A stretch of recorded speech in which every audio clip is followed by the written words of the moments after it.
Welcome back to my channel, and today we have Vio on the podcast, and we're all going to talk about how much does Bali actually cost in 2023? Do you even want to move here? What adventures can you get into in Bali? How much does it actually cost? Can I still live here on an affordable or like in a lower budget? Explore the island and much more. What gym options do we have? How much do they cost? I know you tried a few of them. I tried a lot of gyms, yeah. We are usually or currently at the most expensive gym on the island, but we choose to be there for the community and like for the quality and things like that, but you can get a cheaper gym.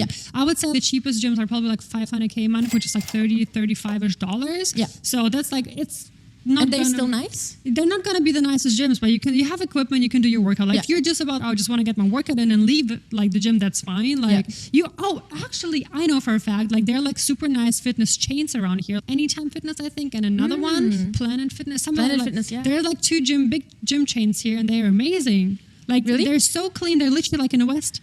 And I never thought they existed. They're not in Canggu, guys. They're not in Canggu, but they're like not too far. So if you live in Krabokan, like for me, it was like a 5-minute drive. Wow. So I was like in the middle of Denpasar, but because I was living so close to it, and they cost like literally like $20-$30. And they're so good. Like the equipment was like better than our gym and so much bigger, like 2-3 floors, like super nice, super clean. All right, so how much, spill it, how much are you paying? The expensive one called Body Factory and the one that you just talked about. So the one that I just talked about, they're going to be like $500K, which is like $30 a month. Yeah. The Body Factory, how much? I paid like $4 $500, $600 a month. Yeah, but that includes the spa as well. So that's not just a gym. That's gym and spa, recovery area, ice bath. Yeah, that's probably like an elite version or like an elite fitness that you would get in the States. No, like you would pay like a premium price for it. Yeah, exactly. Yeah. But Body Factory is much nicer than Elite Fitness for sure. Yeah, but. Yeah, expensive. Yeah. And then there's another gym that I just went to and I actually love it. It's so shitty, but I enjoy it. This rough, like, not influencer. Yeah. I just like being sweaty in the gym and not be like all pretty and stuff. It's in Uluwatu. It's called Muscle Beach? DFC gym. DFC. Oh, never heard of that. It's really shitty. It doesn't even have AC. But everyone goes there, and it's $250K a month, and it's great. Yeah, I don't know. I really like it. Yeah. My boyfriend Julian, he doesn't like it, but yeah, I would say it depends really on what your values are. So if for you, like working out is like such a big part of your life, and you really want to enjoy it, and you have to push yourself to go to the gym, then maybe pick a nicer one. There's also like middle grade gyms, right? Yes. Like Avenue Fitness or Fitness Plus. They're gonna cost maybe like $100 a month, which is also like a lot more than like probably for a nice gym or like a fairly nice gym like somewhere else, but like that's what you just pay here, and I think it's fair enough because you can save money again on food and things like that. But you have different options. You have local gyms, super cheap, you have middle grade gyms, and you have the premium gyms here as well. Yes, correct. And I'm like just thinking, what other expenses do we actually have here? It's not that much. Like how much does like maybe you usually have cleaners here in Bali, so you don't have to do your own dishes. Yeah, but they usually come with the house. Well, for a fact, like we have a cleaner that we hired externally. How much? And we pay her $500K, and it's funny because like it's super cheap. She's so affordable, but we never ever told her, hey, we're paying you that much. We always asked her, how much do you want? Yeah. Like Billy, she said, you can name any price because we've been hiring her for like more than 3 years now. Wow. We were like, just give us your price, we will pay you because we're happy to pay her more. But we've known her for so long now, and she always charges like a $100K per session out, which is like $7. Wow. And there for an hour cleaning, or a lot longer. She's there for 2, 3, sometimes 4 hours. Wow. And we pay her like just like more because we're like we don't feel bad for her, but like we're like, hey, you can't charge us more. Yeah. But that's what she would charge, like $500K. She comes 4 times. She comes every week and she cleans the whole house, which is like a big 3-bedroom house. Wow, that's crazy. Yeah. I remember we had a full-time cleaner and houseman like in our old villa, and we paid him $2.5 million a month, and that was like he was literally there from 8 a.m. to 4 or 5 p.m. That's like the full-time salary though here. So $150. He was amazing. Yeah, so that's when you want a cleaner. Like obviously you don't have to get that, but it's usually included when you rent like a nicer villa. In a homestay, they still clean your room probably 3 times a week. Yeah. So it's amazing, honestly. I love that as well. Oh, maybe laundry. Like, how do you do your laundry here? How much does it cost? So you have different options, right? Like you can either do your own laundry in coin laundry shops, or you can get it picked up and delivered to your doorstep and things like that. I personally go to an eco-friendly laundry place because I like break out from like the crazy chemical detergents. So I go there, I bring my stuff, and they do the laundry for me. So it's like a halfway service, and I pay about $50K per load, which is like $4. With drying? No, with drying probably a bit more. I think think probably like $5 or so I would pay for like the whole process. Yeah. And they fold your clothes too. Like you get them back nice and clean and organized, ready to put in your cupboard. So it's nice. And other than that, I don't think I have too many costs on the side. Electricity, if it's not included in your villa. Actually, I think electricity is expensive here. Yeah, I pay maybe 5 million will last me 3 months. 5 million is about 3 months, really? Yeah, $500. $500. That's insane. We pay 3.5 million per month. Oh wow, that's crazy. So that's 3.5 million is how much? Let me type that. We will have the numbers on the screen. But 3.5 million. That's like our average monthly. That's $225. Holy shit! Just for the electricity. Yeah. So most villas, when you first come, have it included. If you get like the villa monthly or weekly, it's always included. But if you have it yearly, it's usually then not you have included. to pay it on your own. I'm just checking if we have any more things to cover in terms of costs. Oh my God, visa! Oh my God, visa! How could we forget? How much does it cost you to get a visa in Bali and actually stay here? Because you get a free visa for 60 days. You don't. Oh no, actually no. No. You get a free visa for 30 days. Yeah, 30 days. And if you want to stay here for 60 days, you pay $500K at the airport, which is like $30, and then you pay for the extension. I think $850. It's gonna be like $50, I think. Yeah. So that's actually not that expensive. So you $55. 55. Yeah. Okay. Plus the initial $500K, so it's like a bit over 100. So anyone that would want to like maybe figure out living in Bali, do you recommend them to just get the 30 or 60 day visa with extension? And how would they go about that? Do they need a visa agent? How do they find the visa agent? How's that process? And then how long can they actually stay on that visa? Yeah. So as I said, 30 days, you don't need any agent. You just literally arrive at the airport, you get a visa for free, and you have to leave after 30 days because every single day an overstay costs you $1 million, which is $65. And you have to pay it. There's no way to get around it. Like every single day you overstay, your visa is $65 per day. So you don't want to fuck with that. Trust me. I had to pay months already. So then we have the 60-day visa, which you also just get at the airport, and usually you get an agent to extend it for you because otherwise you will need to go to the immigration office like 3 times, I think. One time to extension, the other time you have to go anyways for your fingerprints and your photo taken, and then another time to pick it up. So unless you want to save yourself 2 trips, you get an agent, which costs a bit more if you're like super low key, if you're super on a low budget. Do it yourself, but like it's a hassle to go to get to the immigration 3 times. All right, then we have the longer term visas that we are on probably. Oh, you have a KITAS, right? Yeah, I have a KITAS. Okay, tell me about your KITAS. Yeah, so let's say you went to Bali on the tourist visa and you actually really liked it and you extended, you're here for 60 days now, and maybe you want to stay longer now. What could you do to stay here for 1-2 years without worrying about your visa? So what I did is I actually opened up a PT PMA, which is an Indonesian-based company, which took about 2 months. That was quite a process. I had my visa agent, which I actually found through a referral. If you don't have one yet, I recommend you to search literally on Google visa agent Bali. There's hundreds, and go with the best ones with the best reviews. I would even say go with an agency. Don't just go with a visa agent that you randomly find, because a lot of them will rip you off, or they would just not be legitimate. If they don't have an office, if they just have a WhatsApp number, just take your money. There's nowhere you can go. Like, how do you want to prove, oh, this visa agent has my money? No. I would really recommend, especially if you set up a KITAS, go with an actual business that's like registered here. So don't just do random stuff that like, they will charge you less and you will think, oh, I'll save you some money, but you probably will never see your money ever again. So the company that I set up was quite expensive. I think we paid about like 1,000 something for just setting that up. And then how you get that KITAS is your own company basically employs you.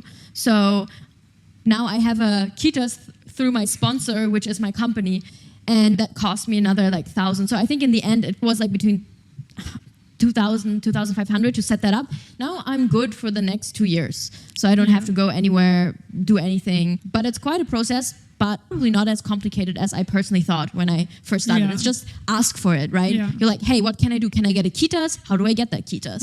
And that's also the only option to actually like travel in and out, right? Like you can just leave the country anytime and come back in anytime without having to apply for a new visa, without having to prove anything or whatever. You can just come in and out like during the 2 years. So the visa I'm on is called B11, whatever. I think it's B11. Really? Yeah. Okay, if it's that simple, that's cool. So I have this visa, which is good for 6 months. No, sorry, 5 months actually. It's good for 5 months. You have to extend it for every 2 months, right? Yes. And I was actually surprised the other day how expensive it is. Like, it used to be so cheap, like during COVID. Like, I paid, damn, I don't remember. I will blend the numbers somewhere on the screen, how much I paid for the initial like setup process. And then you pay 1.2 million or something like that for the extension. So I'm actually paying per month. I broke that down. I'm paying like 230 euros, which is like $250 per month just for my visa. Oh, wow. So yeah, I wasn't aware of that. I was like, holy Christ, I'm paying actually so much for every single month for my visa just to live here. Yeah. So a lot of people also do is, it's obviously expensive as well, is they come on a tourist visa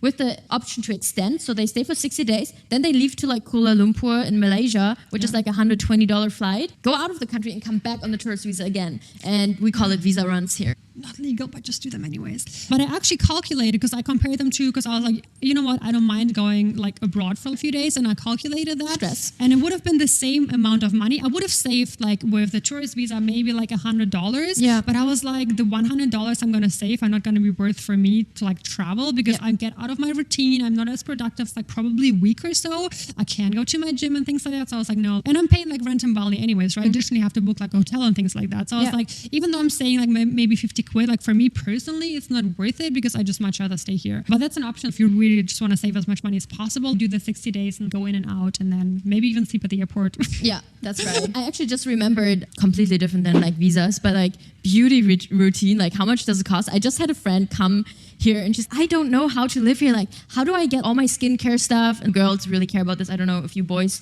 even care about this, but if you do, listen. Maybe you have a girlfriend you want to take care of. How do you do that here? How do you get like your skincare stuff, treatments in Bali? So funnily enough, I usually bring my stuff from Germany. Yeah. Like I have like all of my products are literally German products. But you have Sephora here, right? Sephora, you have Watsons, you have like normal like stores where you can get everything. If you just use like any conventional products, you can get them like super easily.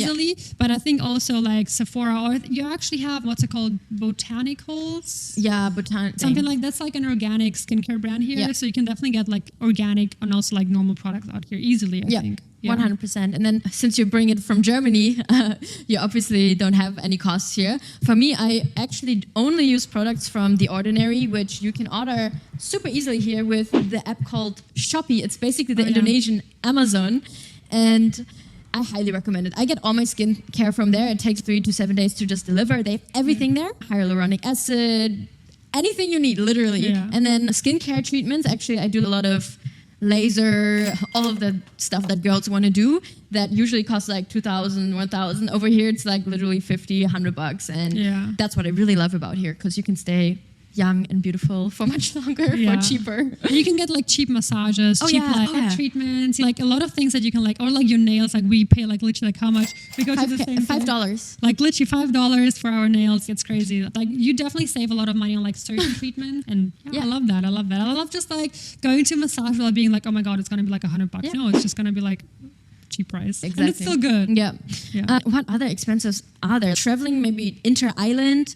Flights would cost you from $50 to $100, so you can easily go explore. It's really cheap once you're in Indonesia. Yeah. Oh, getting to Indonesia. That's probably the most important part. Yeah. How much does that cost? I think it depends so much like where you're flying from, but also like flight prices, like they're like through the roof now. Like I remember back then, like I would always buy like a return ticket, or no, I think actually one-way ticket from Germany to Bali, and would be like under $300. Wow, I never paid that. I would never pay, because 300 was, because like back in the days, guys, I was like so much on a budget. I was like $300 is my absolute top budget. Like I'm not going anywhere above that, and it always worked. Yeah. Like I never paid more than $300. But nowadays, like I remember when I flew to Germany like a few months ago, I think I paid $700 for one way. Yeah. One way. And I was like, oh my God, like I could have had a return flight for that money. Yeah, it's crazy. Yeah. I think $600, that's what I paid for one way. Nowadays, I think a girl just commented under my video. She said it's 1,500 or something to just come and go. It's crazy. And Julian actually looked, because he wanted to fly out his parents, 3,600.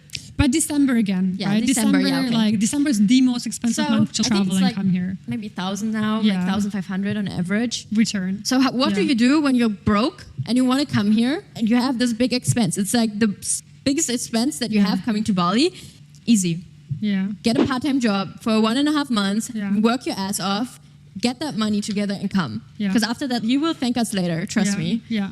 And my sister has actually been out with me here for 4 months now. And even though she doesn't see it maybe yet, but like how she has grown her horizon in terms of like business and like working has changed so much. Like she will just never ever go to a 9-to-5 job now. That's like amazing. ever. And she just quit. She didn't quit school. She just finished school. So like it's insane. Like just like being inspired by so many people like working like whatever, like maybe 5 hours a day and earning like triple, if not even 10x, like what a 9-to-5 worker will ever be able to make. Just like having that inspiration like within you is just so much work. Yes. And I think it's just so important to see what is possible because you always surround yourself with people. Like even in my own hometown, I'm from Hamburg, you're from Gelsenkirchen. I don't know where the fuck that is, but somewhere in Germany as well.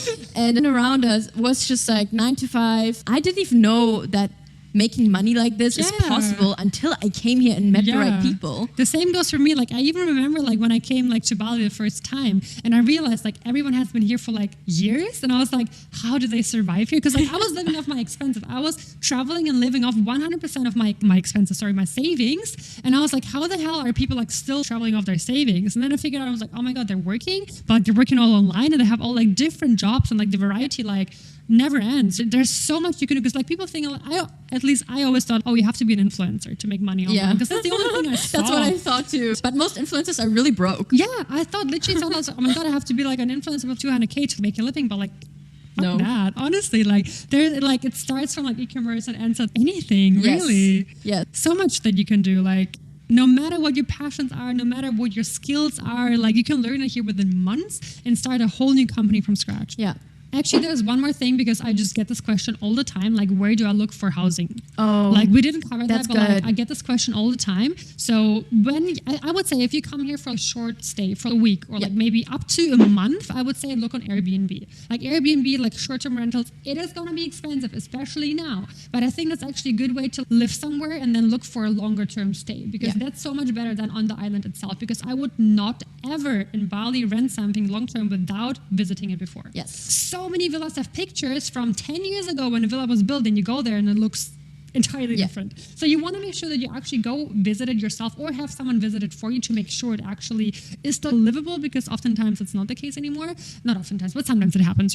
So make sure that you actually, just look on Airbnb first and then maybe I would say look on Facebook, either groups or Facebook Marketplace. Yeah. That's the way for me. There's also a bunch of like agency websites, but they're so much more expensive. Yeah. Like you will find the exact same bill on Facebook Marketplace for half the price. Yes. Because obviously the agents need to make money off it as well. Correct. Yeah. Another tip from my end is if you are here on a really big budget, I talked about the $6,000 houses prior. So you go to, it's called Rooma 123. I know that. Very cheap. You find good deals there. Usually more local-ish housing. But hey, it's good enough. You can like always like honestly like getting your own furniture either from IKEA or like a local place is so cheap. So like even if the place like has like a nice room but like it doesn't have the furniture, you want to just get your own desk and you can always resell it later. So you won't have to keep the desk, for example. Like I always buy my own like working desks and things like that because the ones like provided in the rooms are like never nice enough for me to work. So I buy them either on IKEA or like wherever on Facebook Marketplace and I always just resell them for like almost the same price. Yeah. So you won't lose even any money like doing that. Exactly. And for example, this couch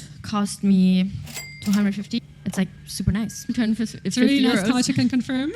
Yeah, no, that's very important. I would say like just a game plan to like starting out, the first step, coming to Bali. Find a good flight ticket, okay? When you come to Bali, my recommendation would be to look on Airbnb, book something for like maybe 1 or 2 weeks. So you have some time to look around, get familiar with the areas. And also see if you like the area because there's so many different areas here, right? Okay, so business, party, social life, a little bit more city-ish, go to Canggu or surrounding areas. Nature, more Ubud, like super jungly, not at the ocean. More nature like spiritual, exactly. Yeah, more of a spiritual nature experience. If you like surfing, nice beaches, the chill lifestyle, not a lot of people go to Uluwatu. Yeah. So once you get here, you get your Airbnb, you take the time, you look on the websites and tips, Facebook groups that Vio just gave you and the Rooma 123 website and find something for a year if you want to stay here.